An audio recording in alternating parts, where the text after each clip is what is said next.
Assalamualaikum warahmatullahi wabarakatuh. Alhamdulillah wassalatu wassalamu ala Rasulillah wa ala alihi wa ashabihi wa man tabi'ahum bi ihsanin ila yaumiddin. Amma ba'd. Baik anak-anakku sekalian yang Bapak cintai karena Allah Subhanahu wa taala, semoga kita semua senantiasa diberikan kesehatan oleh Allah Subhanahu wa taala. Insyaallah hari ini kita bahas tentang materi akidah dengan judul nama-nama Nabi dan Rasul.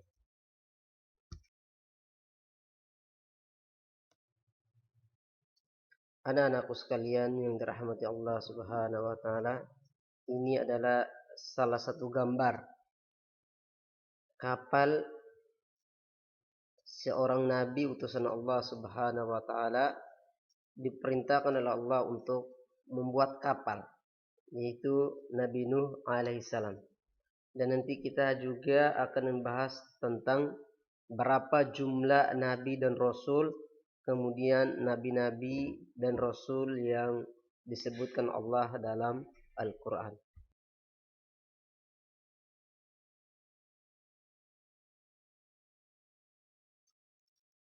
Anak-anakku semua, semoga dirahmati Allah Subhanahu wa taala. Nama-nama nabi dan rasul, kemudian jumlah nabi dan rasul itu banyak sekali. Menurut riwayat bahwa jumlah nabi ada 124.000 dan jumlah rasul ada 315.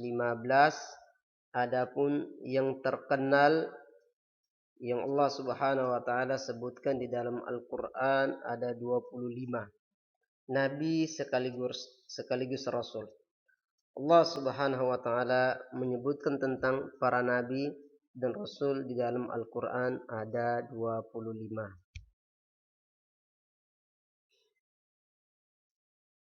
Ini adalah 25 nama-nama nabi dan rasul yang Allah Subhanahu wa taala sebutkan di dalam Al-Qur'an.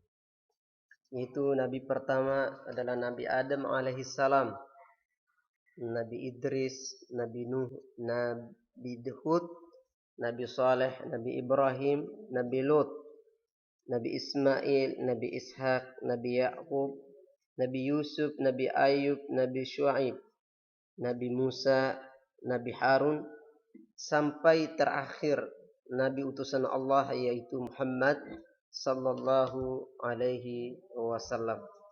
Ini adalah nabi-nabi yang disebutkan Allah Subhanahu wa taala di dalam Al-Qur'an, nabi sekaligus sebagai seorang rasul utusan Allah Subhanahu wa taala.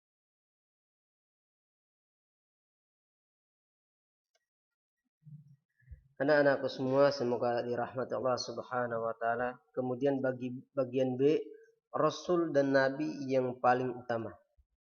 Dari ke-25 nama nabi atau rasul di atas, terdapat 5 nabi atau rasul yang memiliki derajat lebih tinggi yang disebut dengan ulul azmi. Ulul azmi adalah keagungan, yang berarti mereka memiliki kesabaran yang luar biasa dalam menyampaikan wahyu Allah Subhanahu wa taala dibandingkan dengan nabi-nabi ataupun rasul yang lain.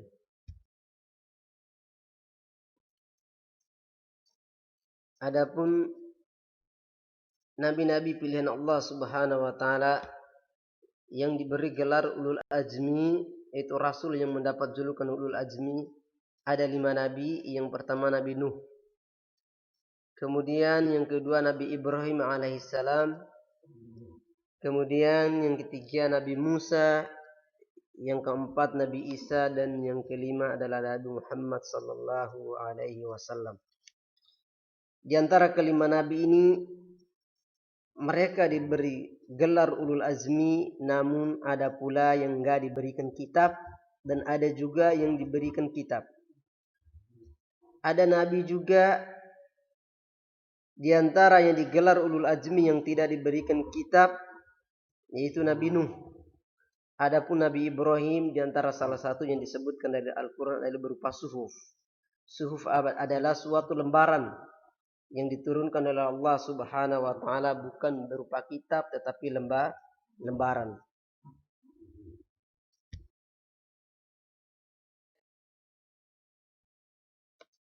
Rasul yang menerima kitab suci selain kelima para rasul mendapat julukan ulul azmi di atas. Terdapat 4 rasul di antara yang menerima kitab suci dari Allah.